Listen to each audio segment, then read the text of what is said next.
الحمد لله رب العالمين والعاقبة للمتقين والصلاة والسلام على سيد الأنبياء والمرسلين محمد بن عبد الله الأمين وعلى آله الطيبين الطاهرين ومن تبعهم ودعا بدعوتهم إلى يوم الدين. أما بعد، فقد قال الله تعالى في القرآن المجيد والفرقان الحميد: فأعوذ بالله من الشيطان الرجيم، بسم الله الرحمن الرحيم.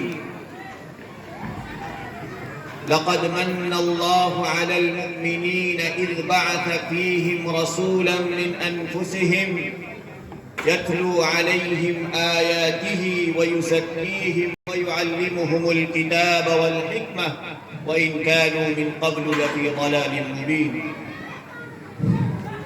بہت ہی خوشی کے ساتھ میں ربین چندر کوئرالہ جی نے ان بچوں کے لیے، مدرسوں کے لیے 2500 روپے کا انودان انہوں کیا ہے. اللہ تعالیٰ اسے قبول فرمائے، ان کو بدلہ عطا فرمائے. جزاکم اللہ خیر.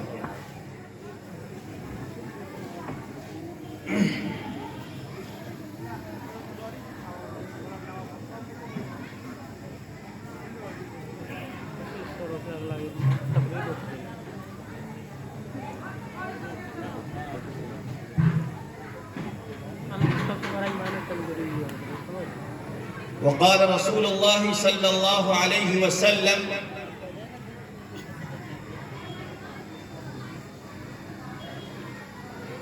إني بعثت معلما.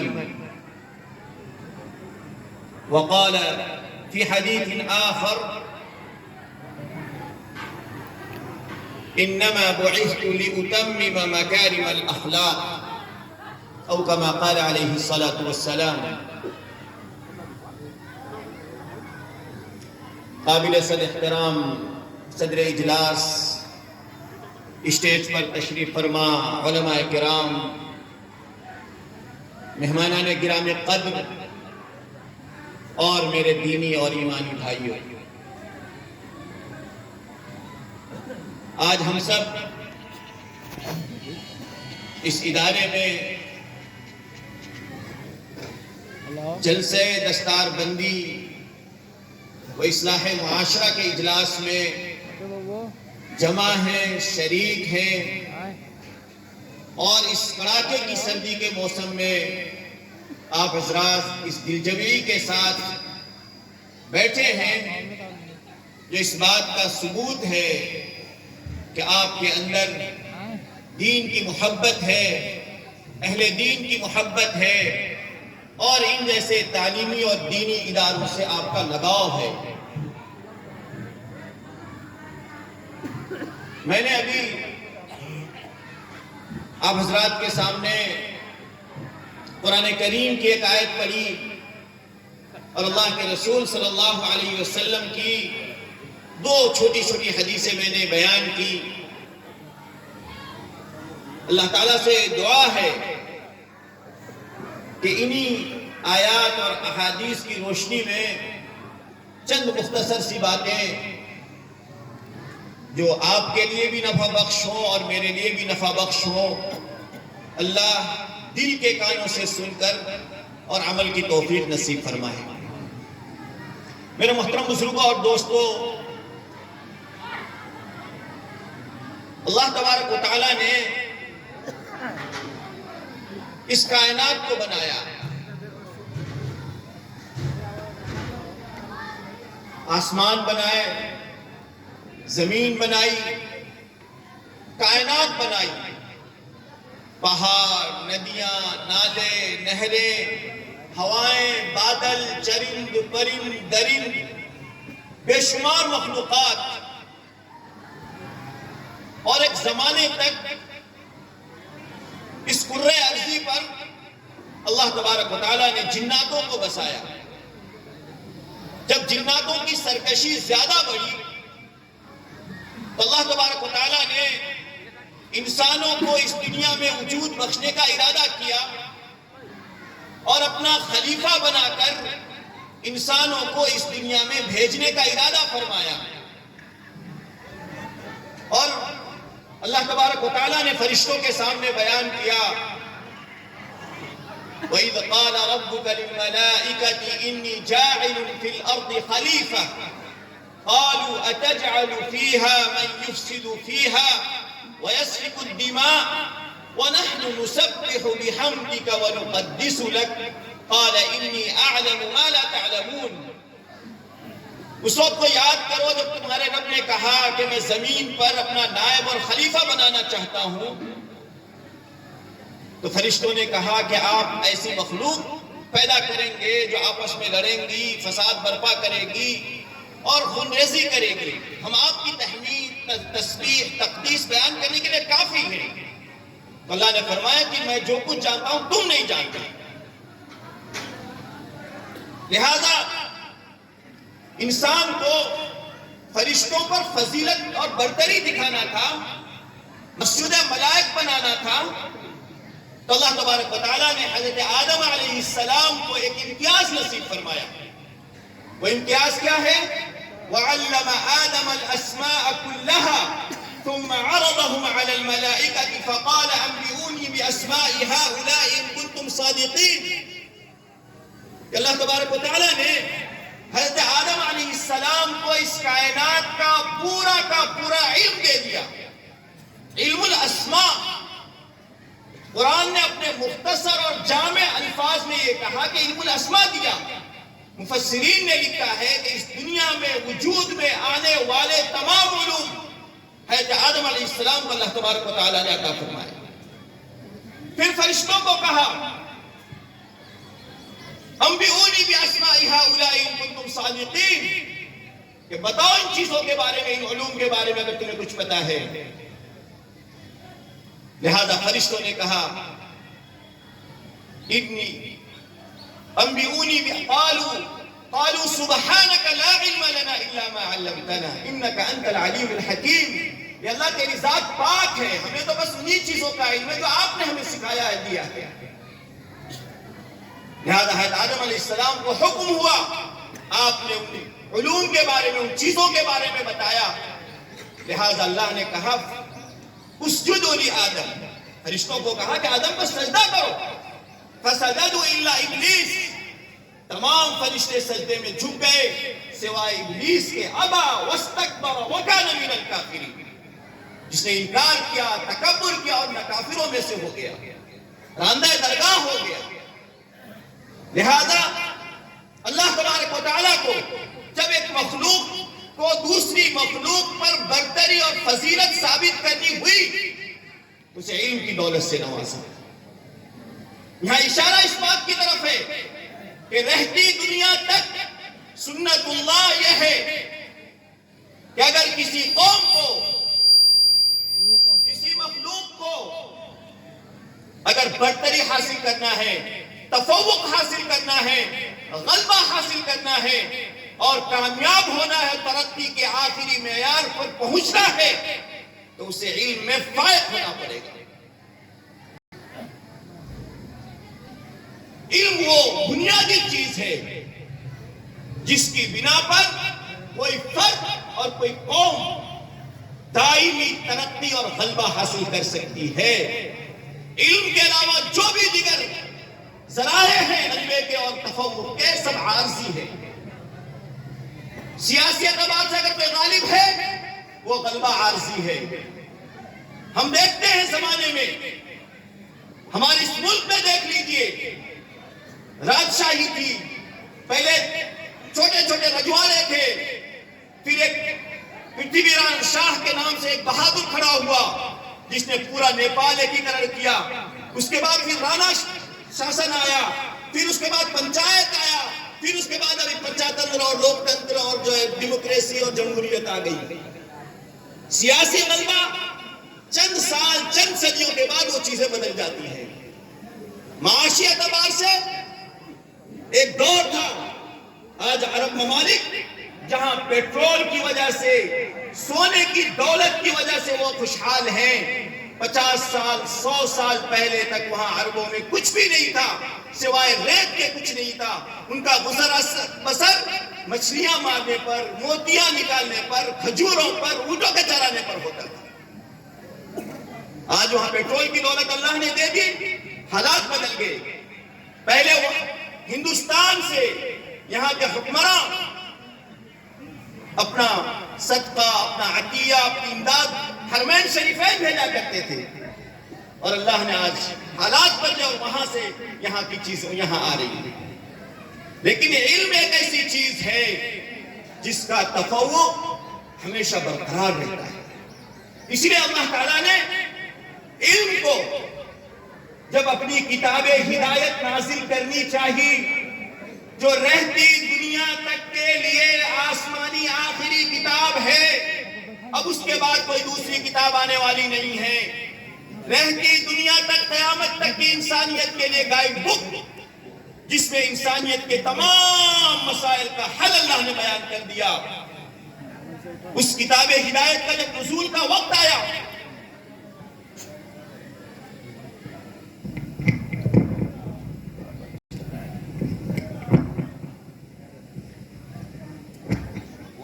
ساؤنڈ ادھر چینج اس لیے یہ پکڑ رہا ہے، اس کو آپ ادھر گھمائیے تاکہ فیڈ بیک نہ لے سکے.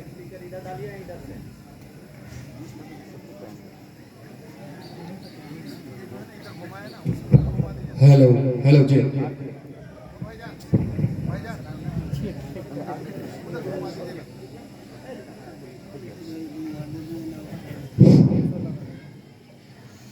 تو اس کتاب ہدایت میں جب وہ کتاب ہدایت نازل ہو رہی تھی، جس خطے میں نازل ہو رہی تھی، وہ عرب کا وہ خطہ، حجاز کا وہ خطہ تھا جو پوری دنیا سے کٹا ہوا تھا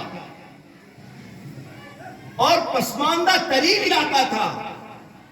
وہاں کے لوگوں کو دوسری متمدن دنیا، ترقی یافتہ دنیا کہتے تھے. بدو، جنگلی، اجٹ، گندگیوں میں پلنے والے، یہ دوسرے لوگ ان کو کہا کرتے تھے. اور ان کا کام کیا تھا؟ جوا، شراب، زنا، بدکاری، لوٹ کھسوٹ. بچیاں پیدا ہوتی تھی زندہ دفن کر دیا کرتے تھے. بے شمار برائیاں تھیں. لیکن جب اللہ تبارک و تعالیٰ نے قرآن کریم نازل کرنا چاہا تو ان برائیوں کا ذکر نہیں کیا. اللہ نے اس کتاب ہدایت کی دائمی آیات میں پہلی وحی میں اور پہلا لفظ فرمایا اقرا، پڑھو، علم حاصل کرو. لکھو گے، پڑھو گے، آگے بڑھو گے. اور جو قوم تعلیم میں آگے نہیں بڑھے گی وہ کبھی آگے نہیں بڑھ سکتی. اس لیے فرمایا اقرا. لیکن بڑے افسوس کے ساتھ کہنا پڑتا ہے امت اقرا لا تقرا، کہ وہ امت جسے اقرا پڑھنے کا حکم دیا گیا ہے وہی امت نہیں پڑھتی ہے. آج دنیا میں سب سے زیادہ تعلیم کے اعتبار سے پیچھے پسماندہ اگر کوئی قوم اور سمودائے ہے تو وہ ہم اور آپ ہیں.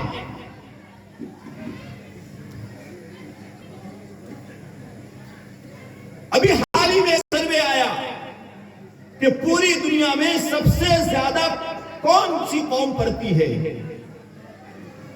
اس سروے میں آیا کہ پوری دنیا میں سب سے زیادہ پڑھی لکھی قوم وہ یہودیوں کی قوم ہے، جو سال میں ایک یہودی 72 کتابیں پڑھتا ہے. اوسط اس کو تقسیم کیا گیا، سالانہ ایک یہودی 72 کتابیں مطالعہ کرتا ہے. جب مسلمانوں کی باری آئی تو پتا چلا 4 مسلمان مل کر سال میں ایک کتاب پڑھتے ہیں.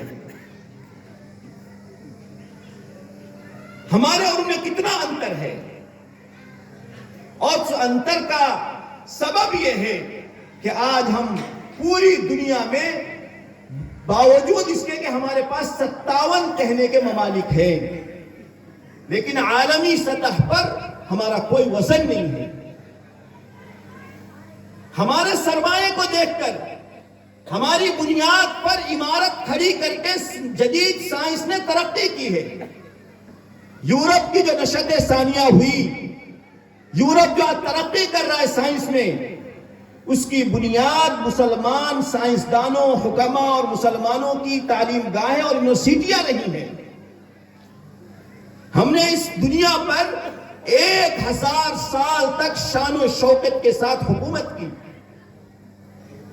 خلافت بنو امیہ، خلافت عباسیہ، خلافت عثمانیہ، یہ 3 جو خلافتیں گزری ہیں مسلمانوں کی، اس نے دنیا کے اکثر حصوں پر مسلمانوں نے حکمرانی کی، اور 1000 سال تک ہمارے علماء، سائنٹسٹ اور ریاضی داں، فلکیات کے جاننے والے تمام کے تمام مسلمان ہوا کرتے تھے، اور ان کی کتابیں ہارون رشید، مامون الرشید کے زمانے میں 100 سال کے اندر کوفہ کے اندر بیت الحکمہ کے نام سے ایک یونیورسٹی قائم کی گئی، جہاں تحقیقات ہوتی تھی، فلکیات کی تحقیقات ہوتی تھی۔ ہم نے اس دنیا کو جہاں علم کا علم دیا، صحابہ نے، اللہ کے رسول صلی اللہ علیہ وسلم، وقت کم ہے، میں مختصر کر رہا ہوں کہ صحابہ نے اللہ کے رسول صلی اللہ علیہ وسلم سے احادیث اور قرآنی آیات پڑھ کر، سیکھ کر، تعلیم کے ذریعے سے کوفہ، بصرہ، دمشق، بغداد اور ان جگہوں پر پھیل کر علم کے مراکز قائم کیے، سینٹرز قائم کیے۔ اندلس جو ہمارا ماضی کا شاندار یادگار ہے، وہاں کی یونیورسٹیاں اتنی ترقی یافتہ تھی کہ یورپ کے ممالک کے بڑے بڑے بادشاہ اندلس کے حکمرانوں کو خط لکھتے تھے کہ آپ ہمارے بچوں کو اندلس میں آپ کی یونیورسٹیوں میں پڑھنے کا موقع دے دیں۔ لہذا وہاں سے لوگ آئے، اندلس کی یونیورسٹیوں میں، دمشق اور بغداد کی یونیورسٹیوں میں تعلیم حاصل کیا، اور مسلمان علماء، حکماء، ہم بے شمار نام لے سکتے ہیں۔ مسلمانوں نے سب سے پہلے سرجری، جس میں انسانی کے اندر خون کیسے حرکت کرتا ہے اور خون کی حرکت کے ذریعے سے جس میں انسانی میں کیا کیا فوائد ہیں، اس کی تحقیق کا سب سے پہلے پتہ لگانے والا مسلمان ابن النفیس تھا۔ اور الجبرا جو ایک مستقل حساب کا ایک فن ہے، اس کا بانی بھی جابر ابن حیان مسلمان تھا۔ یہ جہاز جو ہم دیکھتے ہیں آج کل، اس جہاز کا ابتدائی تصور پیش کرنے والا عباس ابن فرناس نام کا مسلمان شخص تھا۔ قینچی مسلمانوں کی دین ہے، گھڑی مسلمانوں کی بنائی ہوئی ہے، اور ابن سینا کی القانون فی الطب کے نام سے عربی میں میڈیکل سائنس کی کتاب آج بھی یورپ کی یونیورسٹیوں میں نصاب کے طور پر پڑھائی جاتی ہے۔ علم کی بدولت ہم نے ترقی کی تھی، دنیا ہمارا لوہا مانتی تھی، لیکن گنوا دی ہم نے جو اسلاف سے میراث پائی تھی، گنوا دی ہم نے جو اسلاف سے میراث پائی تھی، سریا سے زمین پر آسمان نے ہم کو دے مارا۔ حکومت کا تو کیا کہنا کہ وہ عارضی شے تھی،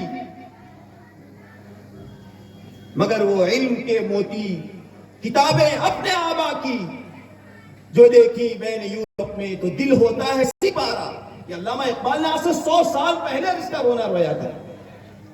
اس وقت سے جب سے مسلمانوں نے علم کو چھوڑا، دنیا میں مشغول ہو گئے، اس دن سے زوال ہوتے ہوتے ہوتے ہوتے آج اس حال میں پہنچے ہیں کہ آج دنیا میں 57 ممالک کے باوجود کوئی وزن نہیں ہے۔ ہمارے اس ملک میں ہماری کیا حالت ہے؟ کہنے کے لیے ہمارے ہم 5% ہیں، سرکاری آنکڑے کے مطابق 5% ہیں، لیکن اگر صحیح جن گننا کیا جائے تو ہم 9 سے 10% اس ملک میں ہیں۔ اور ہماری حالت کیا ہے؟ علم کے اعتبار سے ہم لوگ کہاں کھڑے ہیں؟ تعلیم کے اعتبار سے ہمارے پاس پورے ملک میں نہ دینی اعتبار سے کوئی ایک عالمیت تک کا تکمیلات تک کا ادارہ نہیں ہے، اور دنیاوی اعتبار سے عصری اعتبار سے بھی ہمارے پاس اچھے اسکولز اور کالجز نہیں ہیں، اور ہمارے بچے، ہمارے لوگ تعلیم کو بہت ہلکے میں لیتے ہیں، سنجیدہ نہیں۔ ہماری قوم تعلیم کے تعلق سے سنجیدہ نہیں ہے، اس لیے سب سے زیادہ شاق ہماری قوم کو اگر خرچ کرنا لگتا ہے تو تعلیم پر خرچ کرنا لگتا ہے۔ ہمارے تعلیمی ادارہ ہے یہ، 2005 کی اس کی اسٹیبلشمنٹ ہے، آج 2025 ہو رہے ہیں، 20 سال ہو گئے اس ادارے کے، لیکن اس ادارے کا معیار کیا ہے؟ آج دستار بندی کا پروگرام ہے، 4 5 10 جتنے طلبہ ہوں گے وہ حافظ ہوئے ہیں، ان کی دستار بندی ہو رہی ہے، اور ایک رمزی اعزاز کیا جا رہا ہے۔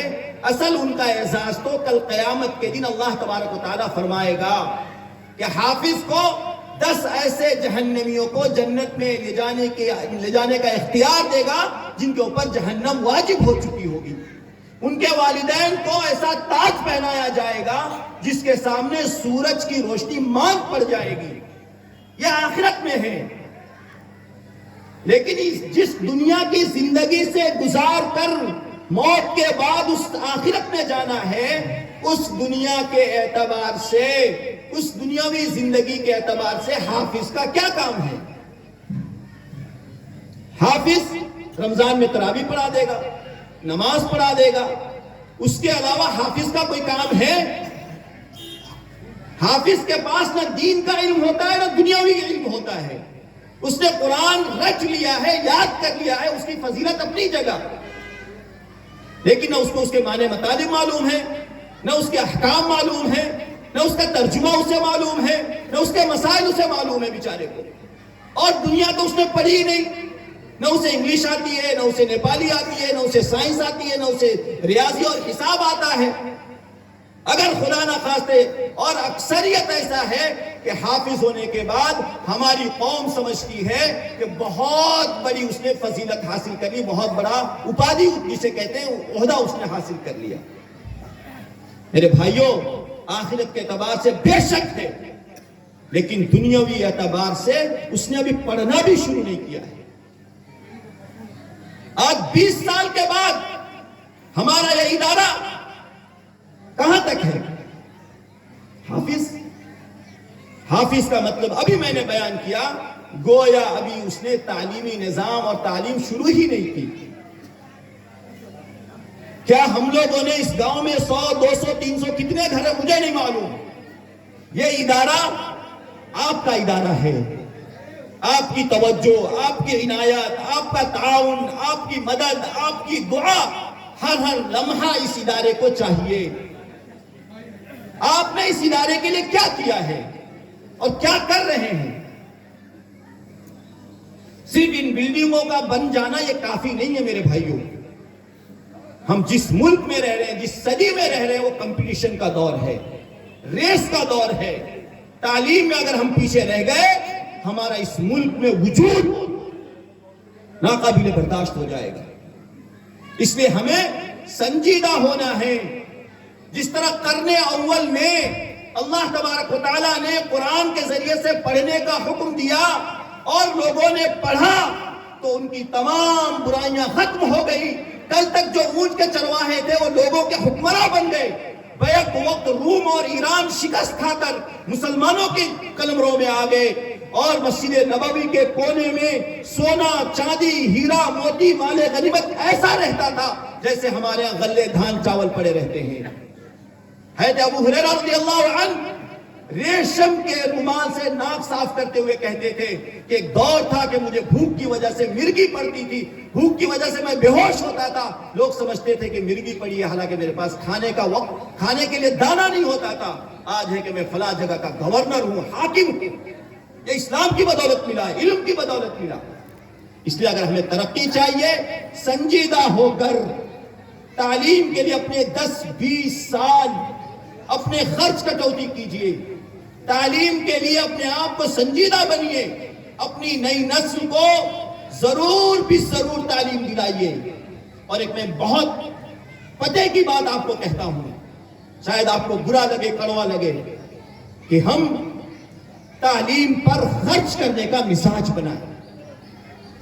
صرف یہ نہیں کہ ہم نے چندہ دے دیا مدرسے کو, عشر دے دیا, فصلی چندہ دے دیا, رمضان میں کچھ زکوٰۃ دے دی, نہیں, یہ تو کرنا ہی کرنا ہے.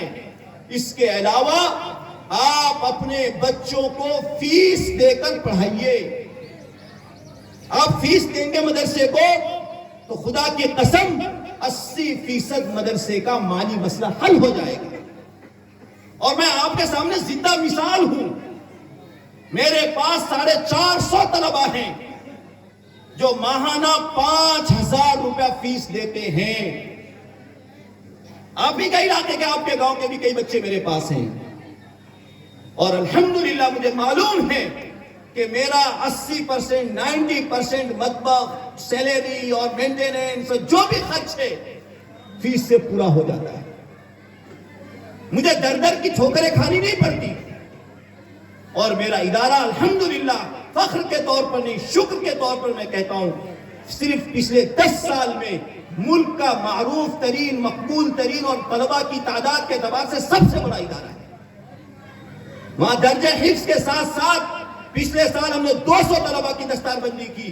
امسال ہمارے 50 بچے دستار بندی کے لیے ہیں. اس کے ساتھ ساتھ ہم نے نگر پالیکا سے 8 کلاس تک کی منظوری لی ہوئی ہے.